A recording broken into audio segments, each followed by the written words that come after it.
This is a Soulfire production. Welcome to Mother.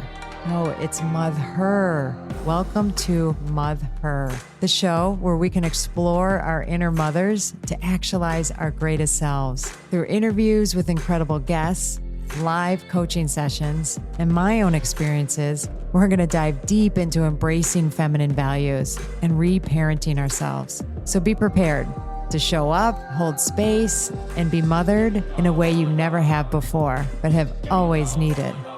It's time we rewrite the Mother Code. I want to do a little introduction to today's episode because it's freaking so special. And I was a little embarrassed to just gush and go as overboard as I wanted to when I was with my guest today. But I still did a little bit. But I'm going to, here with you, my audience, really express just the immense gratitude, honor, privilege to sit down and have a conversation with one of my heroines, Dr. Jill Bolte Taylor. I mean, this woman is just a powerhouse and has made such a difference in my life. Dr. Judith Wright has brought her material to life in so many aspects of the Wright Graduate University, at the Wright Foundation, in so many of our trainings to really exemplify the power of our brain and make the distinctions of the different thinking, feeling aspects of our brain and what that can mean for us in our day-to-day life. We used her material on our spiritual pilgrimage this past year. And the spiritual pilgrimage was about the mystics and really seeing that it's when we tap, and we'll explain this in the interview, but when we tap certain aspects of our brain, we are in that mystical place. But at the same time, we need all the aspects of our brain to really fully live this human life.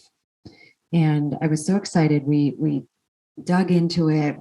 She does such a beautiful, relatable job of taking something as complex as our brain and making it practical and pragmatic. And as I was preparing for the interview, I really dug in deep. We have studied her and I was aware and have her book and everything, but really wrapped my mind around the possibilities and looked at and was framing things in what she calls whole brain living in a way that was really enhancing my life and really allowing me, even as I prepared for the interview, to heal past wounds, to really see what it's like to put the main focus on our right brain thinking and then have all the other areas of our brain, our rational thinking, our the emotional side that's more of our shadow self, and the emotional side that's more of our little kid, impulsive, can be a little too wild, but wild side, and how we can have them all in service of living from our character 4, which is our higher self, our spiritual self, our mystical self. And it was really incredible. And then applying that to rewrite the Mother Code, we touched on that and really looked at how supportive it is and what it means to really make choices that are discerned, that have all cylinders working toward them and expanding what's possible for ourselves. So I'm so excited. I'm really excited for you to come on this journey with us and join me as I get to sit with, and then now you do too, with such an incredible force that Jill Bolte Taylor is. So here we go. Hello, and thank you for joining me today on this extraordinarily special episode of Mother, Rewriting the Mother Code with me, Dr. Gertrude Lyons. And what makes today's episode beyond amazing is that I have the honor and privilege of hosting Dr. Jill Bolte Taylor. Thank you so much for being on the show, Dr. Taylor. I am so happy to be here. Please call me Jill. Okay. Great. Well, so by way of introduction, I do feel a significant portion of my audience has some degree of awareness, knowledge of who you are, but I'd still like to share, remind, inspire listeners with a few details here, and then we'll dive into the material because there's so much great stuff to talk about. So here's some highlights, and of course there'll be show notes, and of course we'll, lots of places you can find Jill. But we're gonna be a little more formal here. Dr. Jill Bolte Taylor is a Harvard-trained and published neuroanatomist. As a teacher and public speaker, she loves educating all age groups, academic levels, corporations about the beauty of our human brain. Not only its amazing ability to recover from trauma, but as the vehicle for which we experience ourselves as the life force power of the universe. I just got goosebumps saying that. And maybe you as a listener are one of the, as of today, 28 million views of her 2008 TED Talk, A Stroke of Insight, the first ever TED Talk to go viral on the internet. She states that this 18-minute presentation, where she shared her story of surviving a massive cerebral hemorrhage in the left hemisphere of her brain and her 8-year journey of recovery, changed her world and the lives of so many others. Within 3 months of delivering that talk, she was chosen one of Time Magazine's 100 most influential people in the world for 2008. She became the premier guest on Oprah's Soul Series webcast. Her first book, My Stroke of Insight, a brain scientist's personal journey, spent 63 weeks on the New York Times bestseller list and remains today the #1 on Amazon in Amazon on the subject of strokes. And this is 12 years later. Just over a year ago, I believe May of 2021, I think we're at anniversary time. Her second book, Whole Brain Living, The Anatomy of Choice and the 4 Characters That Drive Our Life, dives into how we can short circuit emotional reactivity and find peace, which, as you say, is only a thought away.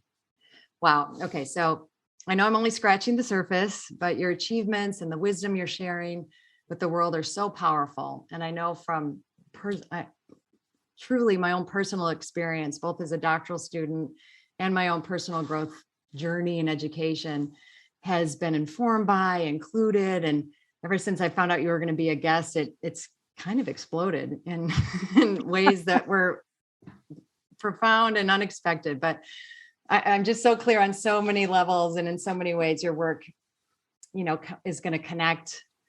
It does connect and empower my audience, and particularly around rewriting the mother code as a tool for transformation, self-mothering, presence in all we do. So. Perfect. I'm happy to be here. Yeah. I just want you to talk. And what is whole brain living and why is it so important? So, there's so many myths out there. First of all, thank you for all of that. And I'm thrilled to be here with you and with this specific audience. So, a few myths about the brain. Number one is that we only use 10% of the brain. Well, it's not true. The brain is made up of all these beautiful neurons, these beautiful cells. And if it's alive and it's in your brain, you're using it.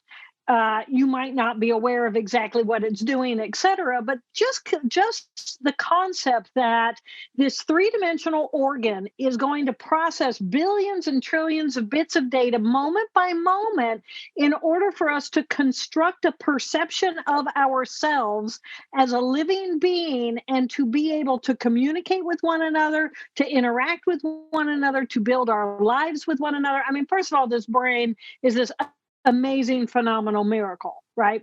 And I'm a neuroanatomist. So I think about everything as the anatomy of neurons, the brain. So I think at the level of cells.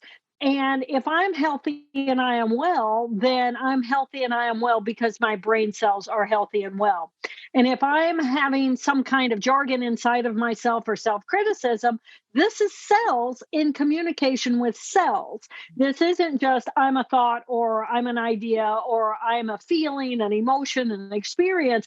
I am actually, there are cells, every ability we have because we have cells performing that function. So whole brain living is is learning how to look at the brain through the eyes of the structure, just some basic fundamental structure of the brain. What can we know about ourselves based on the way these cells communicate with one another?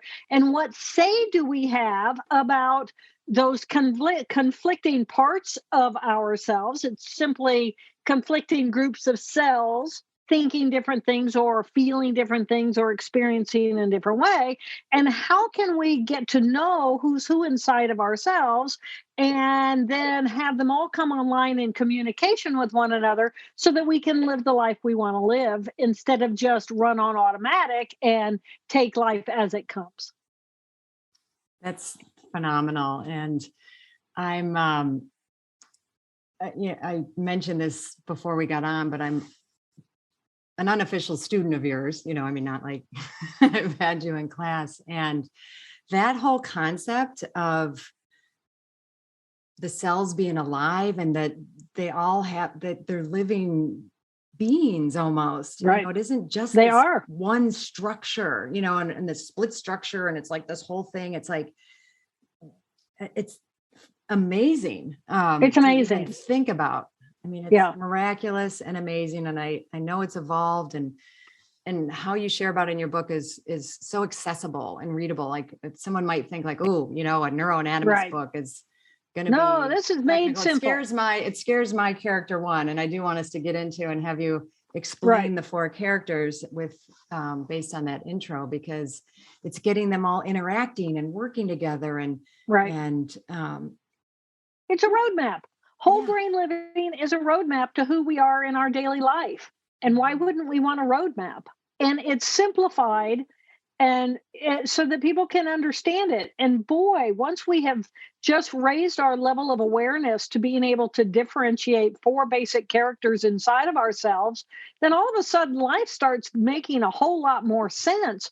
Not just me, the individual, but now I'm looking at my spouse, or I'm looking at my kids, or I'm looking at my parents, or I'm looking at my colleagues. And it's like, oh, I know exactly what that person is valuing in this moment based on the 4 characters that drive our life. So, really, it's a great tool to simplify our understanding of what's going on. Who are we? What is human? How do we interact with one another? How do we make sense? How do we live the life we want to live? Everyone says, oh, live your life on purpose. Well, what does that What does it even mean? mean? Right? Yet you have to know where you're going in order for that to really make any sense. And, we're in a multi-billion-dollar industry of meditation and yoga. And everybody says, oh, silent the mind. And it's like, well, if you're silencing a part of your mind, well, what part of your mind are you silencing? What does that really mean? And if you're silencing, well, where are you going? What other part of your brain are you accessing? And so to me, whole brain living is really a really great tool to better understand what's going on. And it's pretty simple. Yeah. Well, I want to get into that, and I want us to unpack the 4 characters, and you tell me if it's better to do that before, because with what you were just saying was bringing up for me the whole concept of that I think we have a lot of myths or mistaken beliefs also about, which is that we're thinking beings with emotions, whereas the truth is we're emotional beings that think. And if you could Exactly. speak a little bit about that, and then we can Yeah. go into the 4 characters. Absolutely. So, one of the other huge myths is that our right hemisphere is our emotional part of ourselves. And then our left hemisphere is our rational thinking part of ourselves. And that's simply anatomically not true. We have emotion in both hemispheres. We have emotional tissue. We have 2 amygdala, one in each hemisphere. Most people have heard about the alarm, alert, alert, fight or flight, sympathetic nervous system, but we have two trigger systems, one in the right hemisphere, one in the left hemisphere, and two hippocampi for learning and memory, one in the right hemisphere and one in the left hemisphere. So we have emotion in both hemispheres, and then we have thinking, neocortex, in both hemispheres. And so the idea that the right hemisphere is emotional, no, emotion is in both, and that thinking is just the left. It is true that the rational thinking is in the left, but we also have thinking neocortex in the right hemisphere. So what's it doing if it's not thinking rationally? It's doing something. So when we think about the way evolution of the mammalian nervous system happens is that we begin with, let's say, a reptilian brain, and that's about the sophistication of our brain stem and our spinal cord. And that's pretty much on off switches. I'm hungry, I eat, I'm not hungry anymore. I'm thirsty, I drink, I'm not thirsty anymore, etc. So on off switches. But then new emotional tissue gets added on top, evenly divided between the right hemisphere and the left hemisphere, and that's the mammalian brain. But the difference between a typical mammal and the human is the addition of thinking tissue. So then we end up with thinking also in the right and thinking in the left. So the human brain has these two emotional centers, one in each hemisphere, and two thinking centers, one in each hemisphere. So what's the difference between the right hemisphere and the left hemisphere? It's pretty much twofold. Right here, right hemisphere is right here, right now, present moment. That's all it has, is the present moment. So if I have a past or I have a future, that has to be the left hemisphere. And the right hemisphere does not have me, the ego, me, Jill Bolte Taylor, me, the individual. Me, the individual, exists in the left hemisphere. So the right hemisphere is right here, right now. It's not about me, the individual. And I become as big as the universe because I don't have that group of cells in my left brain that says, oh, I can touch my face and know that my face is my face, but that these glasses are not me because I have a group of cells in my left brain that defines me, the individual. So it knows where I begin and where I end, but that these glasses, I can wear them, but they're not a part of me. So what that means then is we have two emotional systems, one in the right hemisphere, present moment, right here, right now, big as the universe. And then I also have emotion, me, the individual, in my left hemisphere with a past and a future. And then I go to the thinking tissue and I have thinking in the right here, right now, big as the universe, connected to all that is. And in my left hemisphere, I have thinking tissue as it relates to me, the individual. I know why I chose to put on these shoes this morning because my left hemisphere is about me. It's about my feet. It's about my choices. It's about my stuff.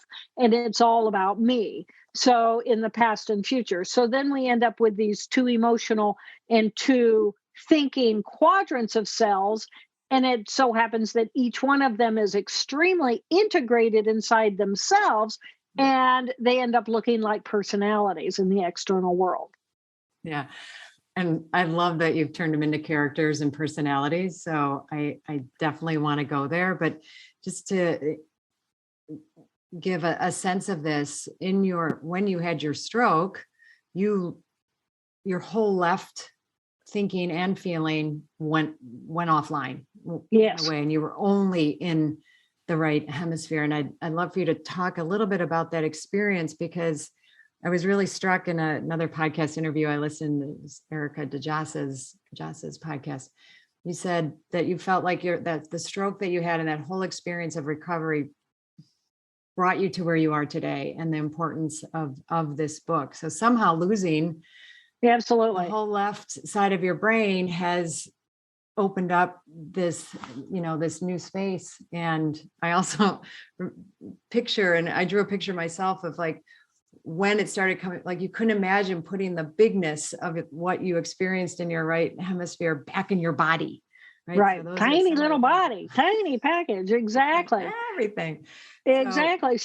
So I was a brain scientist at Harvard teaching and performing research. And because I have a brother who's 18 months older than I am, he eventually was diagnosed with the brain disorder schizophrenia. And so as a child, he was my constant companion. And I noticed early on that we would have the exact same experience, but walk away with very different interpretations about what just happened. And so I became fascinated with what is the biological difference between me and my brother, where I can connect my dreams to my reality and I can make my dreams come true. But my brother's dreams became delusion and he couldn't connect them at all to reality. And yet he still believed that his delusions were true. So I cared about how does our brain create our perception of reality? Big question for a little girl. So I ended up at Harvard Medical School. I was a brain scientist, and I'm looking at these cells because ultimately I thought, okay, well, it's going to end up with the cells. His cells must be organized in different ways, create different networks. Some of our reality is overlapped. We both have eyes to see. We both hear sounds, but there's a skew in the way his brain versus my brain puts the information together. So I thought at an anatomical level, what are the differences? And so that's the kind of work I was doing at Harvard. And then I woke up one day and my left hemisphere had a major hemorrhage.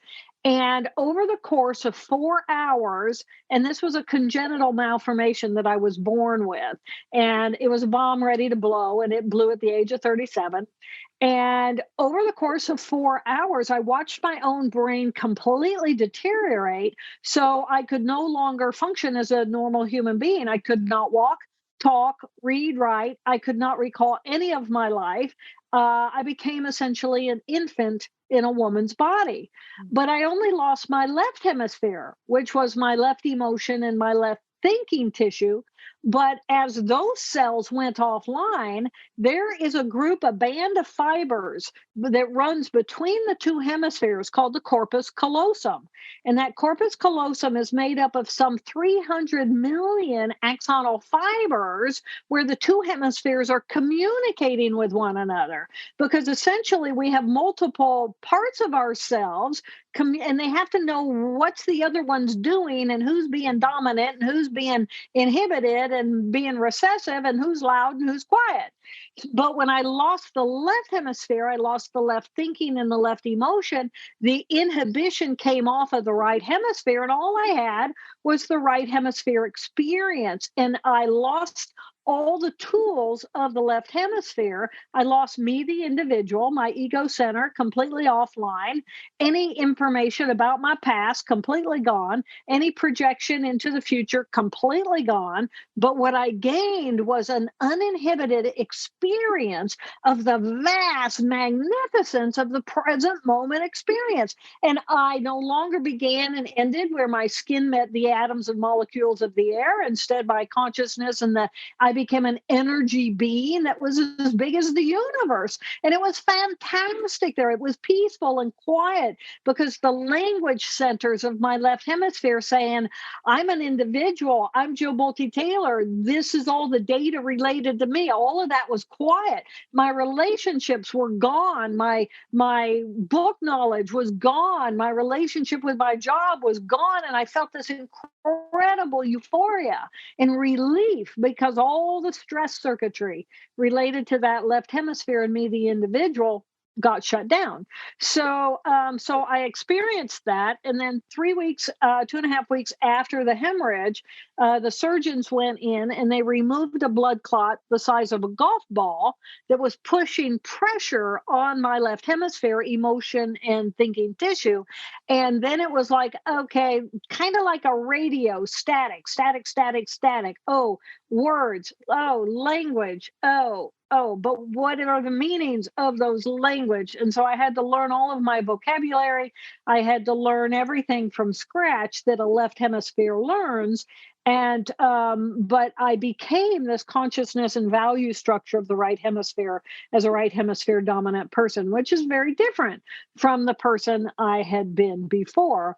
And so I used my right hemisphere tools then and a whole lot of sleep to rebuild the structure and relearn and regain me, the individual. I started as an infant, and it took 8 years for me to completely recover everything.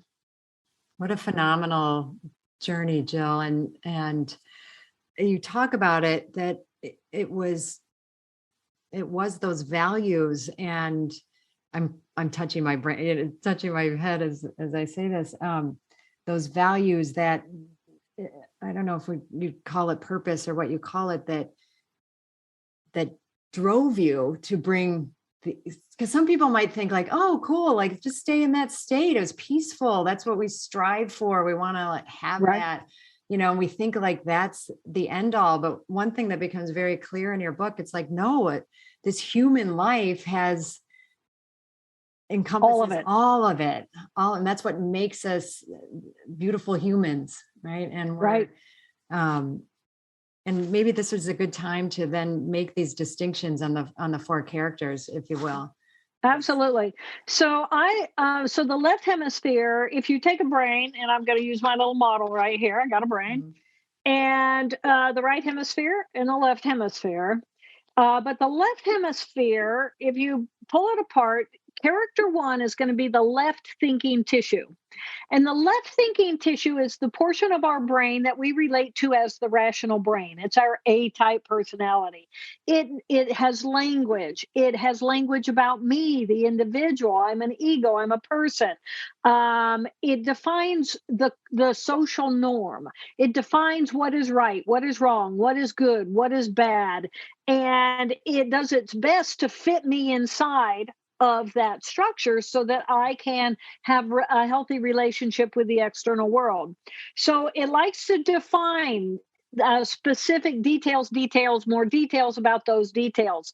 It likes to control and compare and contrast and organize and categorize. And it likes to run a to do list. And so, from a character personality, this is a part of us that goes to work. My character one, I call her Helen. It's short for Hell on Wheels. She gets it done.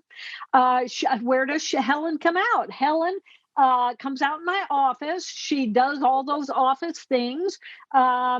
She holds my body a certain way. She speaks a certain way. She dresses a certain way. And she functions. She's my functional, rational, go to work personality. So that's the character one, the left thinking tissue of our brain. Now, the character two is going to be of that left hemisphere, the emotion, but the emotion of my past and my emotion of my future. So, this is the information that is saying when I was 5 years old, I was riding my bicycle and a little dog, let's say it was a little dachshund dog, a little wiener dog, started nipping at my heels because it was chasing me and it was excited. And I got really scared about that little dachshund because I thought it was going to bite me. And so now, some 60 years later, every time I see a dog, a little wiener dog, it's like, oh, I'm not real comfortable with a little wiener dog because, a long time ago in my history, in my character too, I experienced trauma when a little wiener dog tried to bite me when I was riding my bike. Okay, well, we all know wiener dogs are pretty safe dogs, right? But I have this irrational trauma that I keep pulling up from my past because my past is designed to inform my present so I don't have to reinvent the wheel in every present moment. So, this is a wonderful part of who we are, but it's also all of our trauma from the past. It is our addiction, it is our craving tissue inside of there, it is our fear of the future. And this little personality then is going to bring information, and it's like, give me a reason to say no. Give me a reason to say, no, I don't want to do that. I don't like that. I don't want to do that. And this little character feels safe in familiarity. So if you're familiar to me, and you're familiar to me, we both have blonde hair. We're like Scandinavian origin, so there's a natural affinity. And we speak the same language, so we have a natural affinity. We're both medical language where there's a natural affinity. So you and I, that little character too, I feel safe with you. But if someone comes in and they have a different skin color, or they speak a different language, or they have different smell about themselves because they cook with different spices, then this is going to be the part of me that says, that's not familiar. That doesn't feel safe. So I'm going to push it away. Mm-hmm. So that's little character two. I call mine Abby, which is short for abandoned, because I think my original wound was the moment I came flying out of my mother's womb. Boom, I'm not in that symbiotic relationship anymore. Now I'm out here on my own, floundering around. But that's a whole personality. So when I'm unhappy, or I'm going to say no, or I'm going to push away, or I'm going to blame someone, or I'm going to go on the attack, or I'm going to scheme because somebody made me mad 3 weeks ago, and now I'm going to get them back because now they're not expecting me to get them back. So all these little personality traits that we all have, but that's that little character too. So do you know your character one and character twos? I do. I was, so character one, I call Dr. Mama G. So I was one of those who I didn't really bring my character one fully into online. More of my trauma was, I don't know if it's trauma, but I had a lot of beliefs that my thinking didn't matter. Just don't develop that. And so when I decided to do my dissertation and really like take that on, it was a transformational. So she is the one who thinks and actually has discovered that thinking isn't that hard. And thinking can be fun. And, oh yeah, it it can be fun, and having order, problem solving systems, right? Yeah. I so gave up my dependence on mom and my husband, not gave it up, but and that's one of the big things I learned from developing character one. Character two, I call Dorfra, because she's a combination of Dorothy, my mother, and Frank, my father, where I felt like the wiring of particularly fear and you're not okay, the critical, like still some of the dependent, it's not safe out there in the world, like keep yourself small and limited and just kind of be pretty and look good. And that's enough. That's enough. Right. Don't do anything else, Yeah. That's been perfect. quite a journey. So those are my left side so far. Hi, I'm so excited to share with you my 2024 Spring Equinox Self-Mothering Retreat that's happening this March 2024. And I would love for you not only to consider it, but to attend. But in considering it, hey, just knowing that you would be leaving cold weather, if that's the space that you're in, and coming down to just magnificently beautiful, warm, nourishing place of Zihuatanejo, Mexico. Zihuatanejo meaning land of the goddess women, and coming to really take time for yourself. Okay. And that I am learning more and more isn't just a nice thing to do or something extravagant or something selfish. It's essential. And I really want you to take it seriously, to consider, just think about what would it take for me to go. It's a 5.5-day retreat, getting from where you are, getting there, landing there, and then being in a space that is all about you. It's all about nourishing you. It's all about tuning into you, using everything around us, the nature, the food, the beautiful people, the rituals, ceremonies. I bring it, we really bring it. And we go deeper and deeper as the days go on, and we release, we let go, we bring in what is nourishing, what is empowering, what is that space of just really divine feminine energy. And we do it in the community of women. It's not for everyone. I will be honest, if the idea of leaving and not making it work, or it's just too hard, not for you. If the idea of, spending that amount of time inwardly focused and going to that level of self-awareness doesn't sound like something you're willing to do or put the time and energy into, then it's not for you. And it's good to know that, right? So this is for people who are serious about what it means to mother themselves, what it means to take time for ourselves and that gift and what that gift can bring to us. It was originally right after my fall retreat. It filled right up. But now some people, it turns out, are not able to come. So I do have a handful of openings. And if you're listening to this and you're willing to take that step, please reach out to me. We can do a discovery call, or you can put a deposit down. I would love that. And you can do that by going to my website, www.drgertrudelyons.com. Go to events, and there you go. It'll all be there. There's a beautiful page there for you to explore. I look forward to hearing from you and then seeing you on my spring retreat.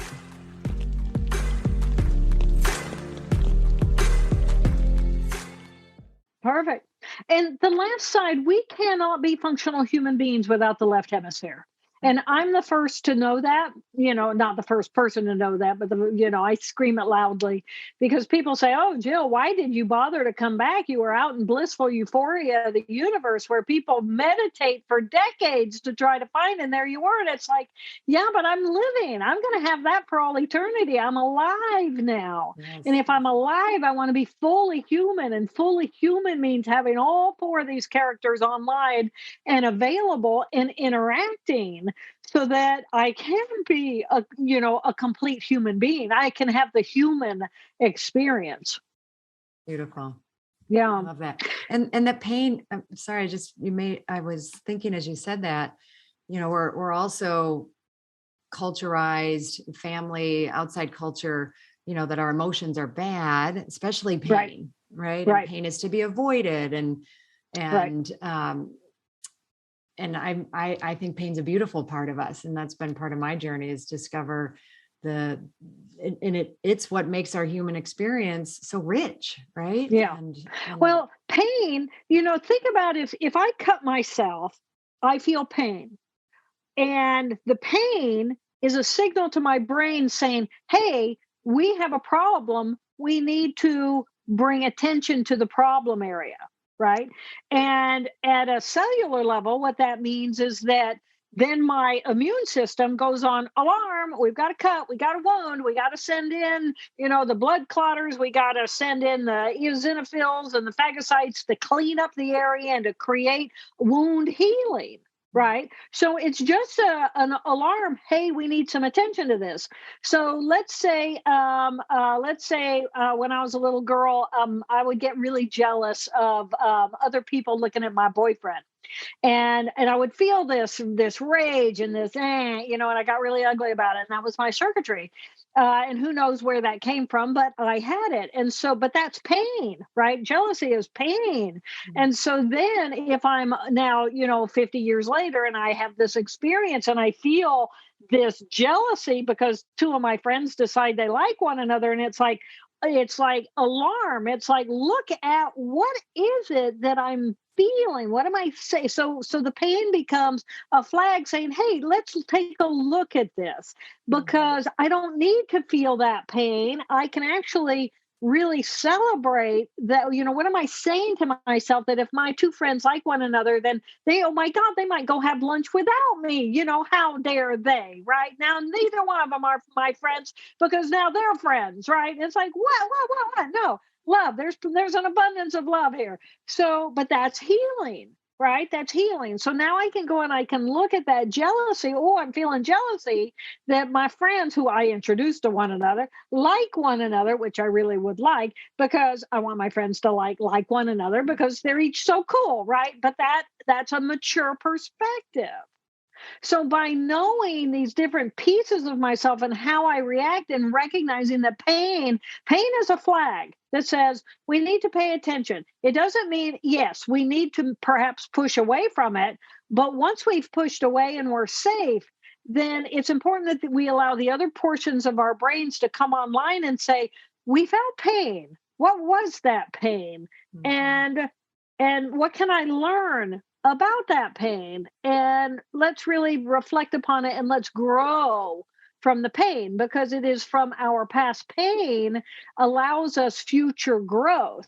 So pain is a tool, but it should not be a lifestyle. Yeah, exactly. Because then a lifestyle, and it becomes, I don't know, suffering or, where Exactly. you can get addicted to it versus, oh, I'm Exactly. going to like pure pain. I'm going to really care. I really care about those friends. I really, allow myself to love. And Yeah. if there's a breach or a rift, I'm going to feel pain. Right. But I choose that. Right. And Right. that's Right. pure pain that lets me know what matters and lets me know Right. that. And just the phenomenon that I'm experiencing pain as a living being is like a miracle. It's like, I mean, let's go back to, oh my God, we are each made up of some 50 trillion molecular geniuses, and some of them are capable of saying, hey, pain. And it's like, wow, I'm alive. I love that. Okay. It's just, Yeah, keep I know. going. Um, let's do character two. We did 3 and 4. 1 and 2, 3 and 4. Yep. Okay, characters 3 and 4 are the character 3 is the emotion of the present moment. Character 3 is right here, right now. Forget the past, forget the future. You're just here. And what that means is that you're just here. You're seeing what you're seeing now. You're hearing what you're hearing now. All these modalities are exploding into this enormous collage of experience. And it's like, oh my gosh, in the present moment, there is no past. So there's no trauma from my past. There's no, I'm still mad at you. I'm not going to talk to you. It's like, oh no. It's like, oh my gosh. It explores and it's curious and it's interested and it's amazed. And it's like, wow. And because it's not just the boundaries of me, the individual, but now I'm as big as the universe, I want you to come and play with me too. It's very friendly because, and it's kind and it's open and it's empathic and it's sharing because there's no boundaries. And we are one human family. We are one life form on this, in an energy field on this planet. And in the present moment, that's the consciousness of what we are. So, character 3, it is our curiosity, it is our creativity. There is no right, wrong, good, and bad. That's over there in the left hemisphere. So if someone says to me, Jill, go let your little character 3 do whatever she wants to do, well, I'm going to go get into the art. I'm going to bring out the paints. And it's not, if I want to use my hands, I want to use my hands. There's no right, wrong, good, bad. If I want to do a tree and I want blue leaves, I can do that because there's no right, wrong, good, bad. It was like, yeah, I wanted to play with the patterning or I wanted to have the experience. So character 3 is all about the experience and really enthusiastically, uninhibited, without abandon experience of the present moment. I love that. And who's your character?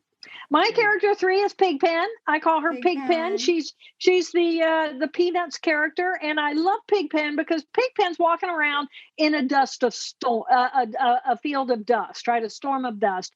And there's this wonderful communication between, I think it was Charlie Brown and Pigpen, where Pigpen's saying, "Oh yeah, this could be, some of my dust could be from Babylonia from 2,000 years ago. I mean, it's just whatever I it love it. is, because it all is blended together. So chaos is the first step in the creative process, and Pigpen is all about the experience of what does it feel like? What does it feel like to have the air, the humidity on my face? Or what does it feel like to have these glasses on my nose or to have these clothes on my body or the warmth of the dog on my lap? What does it feel like to have the experience of the present moment?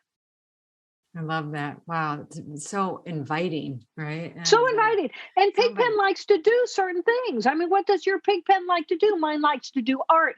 Mine loves the colors and the textures and the beauty of stained glass. And I live on a boat half the year and I bike on the water and I row on the water and I paddleboard on the water and I dive into the water and I feel the temperature and the pressure against my body. Pigpen is the experiential of who we are. And the freedom. I mean, the sense I'm picking up is freedom in that. I named my character 3 Troodle Boodle. So that was a nickname that my dad gave me.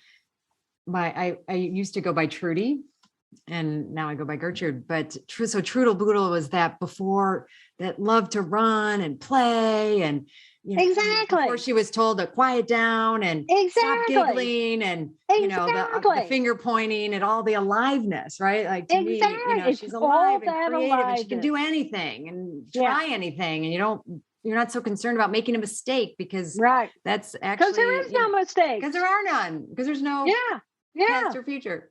Yeah. It's somebody else's left brain is putting me in the box. They're saying, go play, but it needs to look like this. Right. I want you to color this tree, but use this color for the bark and this green for the leaves. It's like, but there's all these colors in there. Why would you do those?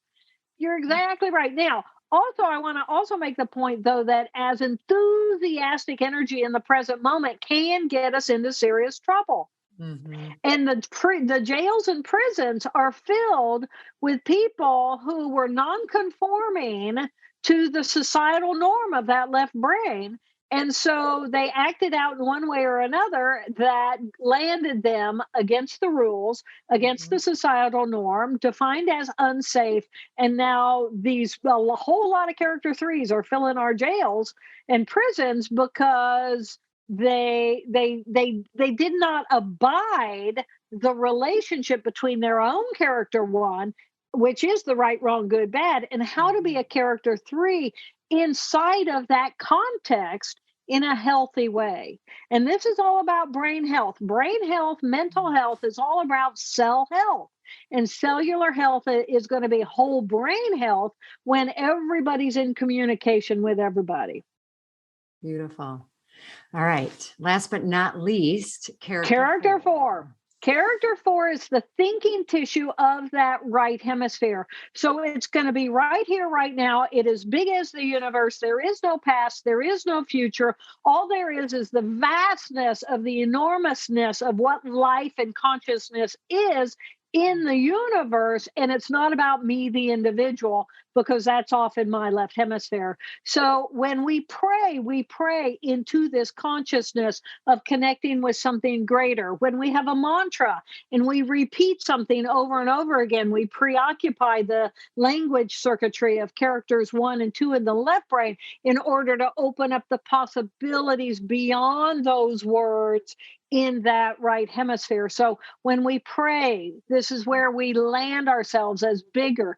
Virtually every religion, I don't know of a religion that this is not true, but the religion, the purpose of a religion, the language of the left brain is to preoccupy that left hemisphere in a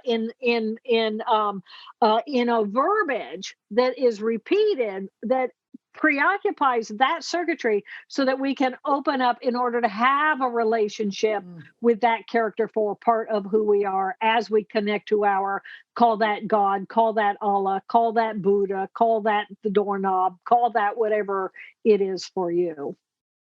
Beautiful. And there's peace, and there's openness, and there's expansiveness, and there's freedom, and there's support, and it's nurturing. Why wouldn't I nurture you? Because you're a part of me, right? Why wouldn't I be supportive and loving and kind? And how can I not compassion? Calm is together. Passion, share energy with you. How can I not do that when that's all we are? And then we have these boundaries that are defined by that left brain that says, no, this is where I begin and end, and I am separate from you. I am Jill Bolte Taylor. You are Gertrude. We are different. We are separate. And the only way we really can communicate with one another is through language and these other forms. But we are not a shared consciousness. Where to our character 4, we know we are a shared consciousness. It's not a secret anymore, right? We are. It's not a secret anymore. And I would like to also add to that, so many people have studied the 4 archetypes of Jung, Carl Jung. And those 4 archetypes are these exact same 4 characters. But in his world, in his language, as a normal human, character 1 was the rational thinking, conscious part of our brain. And then 3/4 of our brain, these other 3 characters, are in our subconscious. but now they don't have to be a part of our subconscious because I lost character one. I lost character two. All I had was character three and character four. I wasn't unconscious.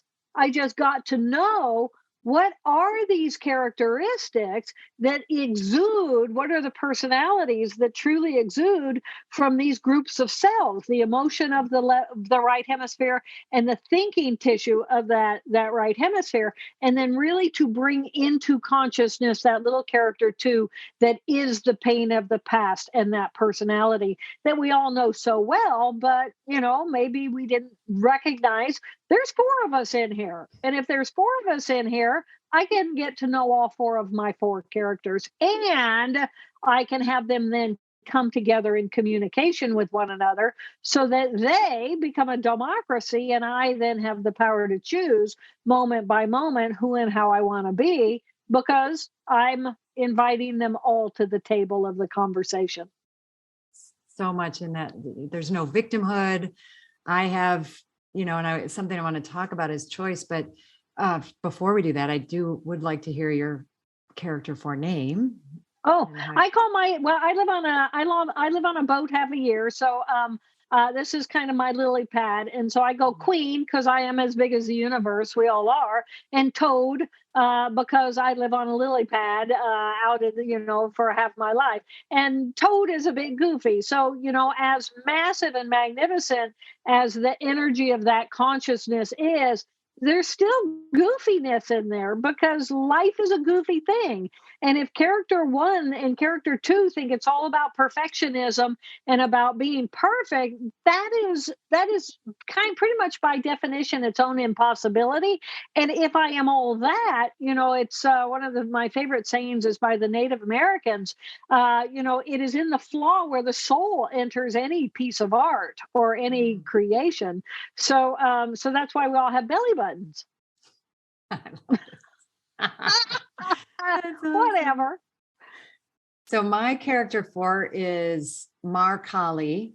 So I've done a couple name merging. So it's Mary from Blessed Virgin Mary and Kali, because those are two divine archetypes that have had personal significance for me, and where I felt like that space has become a real experience, through them and guided, and so those archetypes are really meaningful for me. So I think I mentioned this to you, but I'd love to give an example of how. So you call it a brain huddle, right? Yes. When they come together, and we want them working together, ultimately to have us find peace and live more from our character 4. But I'm going to say a little bit more about that in a minute. So just by way as an example for the audience, when I got the email that you said yes to being on my podcast and answered yes, I think my first response was character 2. Like, what? No, I mean, just because who do you think you are? Like, you can't do that. No, say no. Like, that's not scary. worthy. That's not not worthy. Wow. No, you'll mess it up. So no. And then character 1, I think, jumped in next with like, oh, you better prepare. You better, you have to read all of her books again, read everything there is on the internet, watch everything that there is, and plan and prepare. Good luck and with you that. should probably schedule it for like 6 months from now. Right. So that was my character 1. But then character 3 was literally like Tigger. It was like, what? Like, no way. Oh my God, this is the most exciting thing ever. I can't wait. Like, yay. Like, of course. And, just that bouncing, like unbridled excitement and meeting one of your heroes. Like, what could be more fun and exciting than that? Right. And really allowing myself to feel that fully. Yeah. And then I think what was the best, like, to counteract, and I don't know if that's the right wording that you would use, but allowing character 4 to dominate. It's like, oh, why? Oh, we're all connected. Like, why wouldn't we? Like, why wouldn't she say yes? Why wouldn't of course she say we yes? want to connect. Of course, like, there's it's all good things at levels I don't have to understand. And what a beautiful thing, and what a beautiful opportunity to just have some time and space together. And then I'd think about it now, like time, like, how do you like crunch it all and kind of like putting your body into, the bigness and the vastness into there. And like, that's what's possible. And, and just by taking that on it, because otherwise, if I were just staying over in 1 and 2, I'd be a mess, One, it might not have happened. And then 2, I would only be anxious and upset. Right. For 6 months. It's like, boom, no, I'm available next week. Let's do it. Yeah. She picked the earliest date. Awesome. We're doing it. Like, exactly. And then it's funny because then your team came back to me with a character 1. Okay, here's the boom, boom, boom, boom, boom. And so my people write back and say, well, she whatever. That's great, but let's just have a conversation. We'll get there. It'll be great. Yeah, exactly. Whatever it is, it'll be great. I responded to my team also. I'm like, honestly, I really don't want to focus on the anxiety. Yes, women and mothers and anxiety, of course. Yeah. But let's talk about the big stuff. And then let's talk about the human.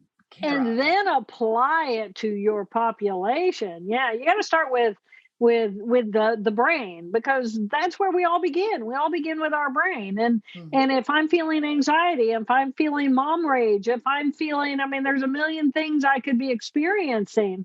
And why am I experiencing it? Which of my 4 characters has stolen the microphone? And so all of the negative parts of my trauma and I don't want to imply that any of the parts are bad, because they're all great.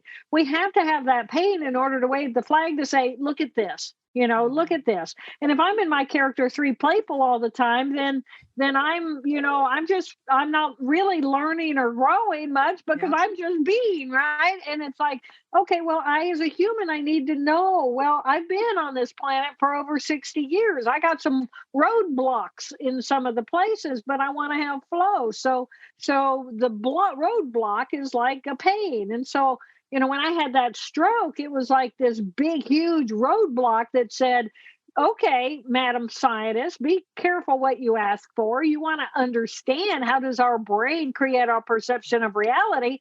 We're going to take reality away from you.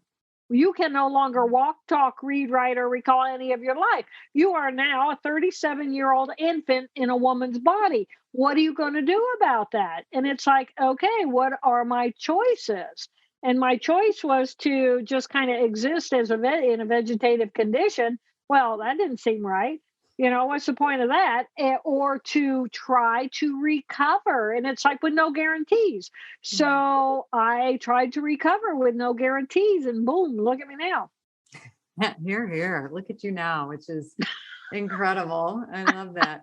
Well, and there's something you say about that I think, and this is a personal, important for us personally, but I also think has huge implications in our world to, shift this way of thinking, where I think we live in a world that is pretty character 1 dominated. Right? Yep. And character 2. And character 2. Fear. Yeah. The fear is huge. But let's say left brain, skewed to the left. We'll skew to the left. And I love how I think it was in the chapter on character 4, you talk about that yourself, you identify yourself, like that self, as character 4, and the rest of my consciousness are simply, and the other characters, the other characters I use to live this human life. Yeah. Right. But exactly.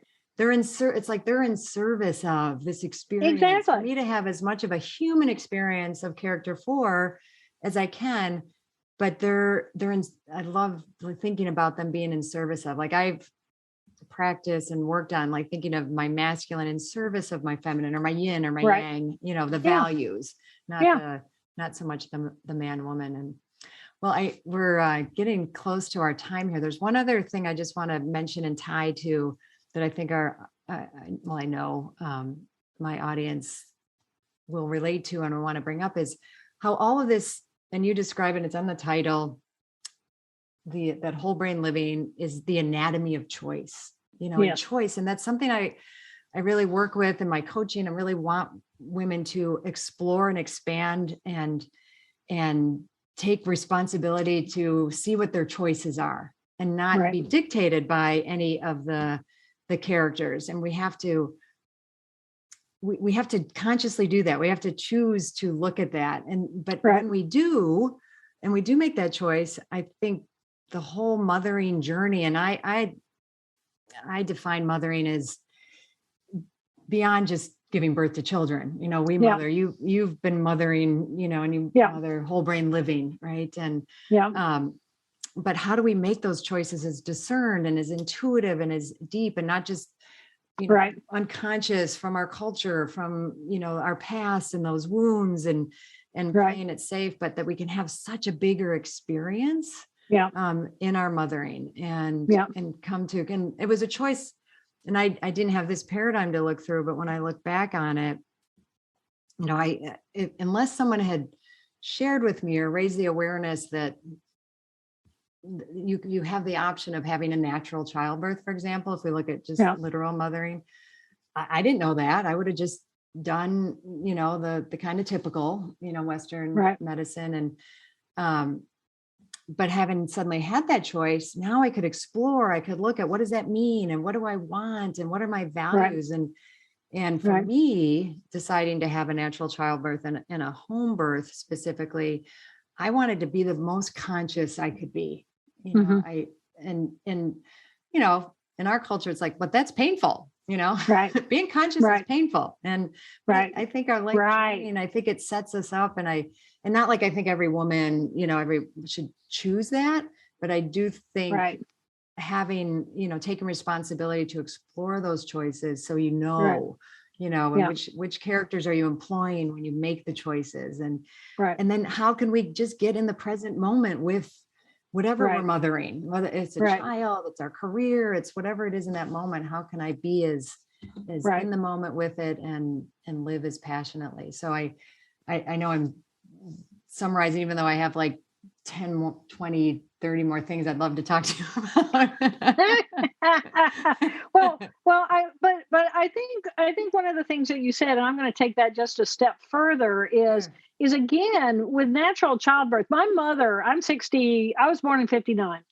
And back then, nobody hardly was doing natural birth, but she did my two older brothers on meds, but she wanted to have me naturally. And so she arrives at the hospital at 7:30 in the morning, and out in the parking lot is a woman who didn't make it upstairs. So she is screaming, holy blood. And Gigi is like, shut down. She was not going to let me out. It was just like, maybe this was a bad plan. So she goes up there. It literally takes her 12 hours to let me out. So, I laugh and I say, it's like, I have been fighting to get out and to just be out here and be normal, since I was in the womb. So, but still, then it's important to say, well, where is my pain? Because we all have pain. Pain is the tool our nervous systems use in order to, again, raise the flag and say, take a peek at this, whether it's an emotional pain, a physical pain, a spiritual pain, a feeling of disconnection if someone dies and we have grief. Pain is pain. So, and it's energy. And so if I'm feeling pain, sometimes I'll just realize this is a group of cells in my brain that are now on fire. All the energy has gone to that. And now I'm experiencing this pain, which whatever kind of pain it is, and allow myself to really expand that.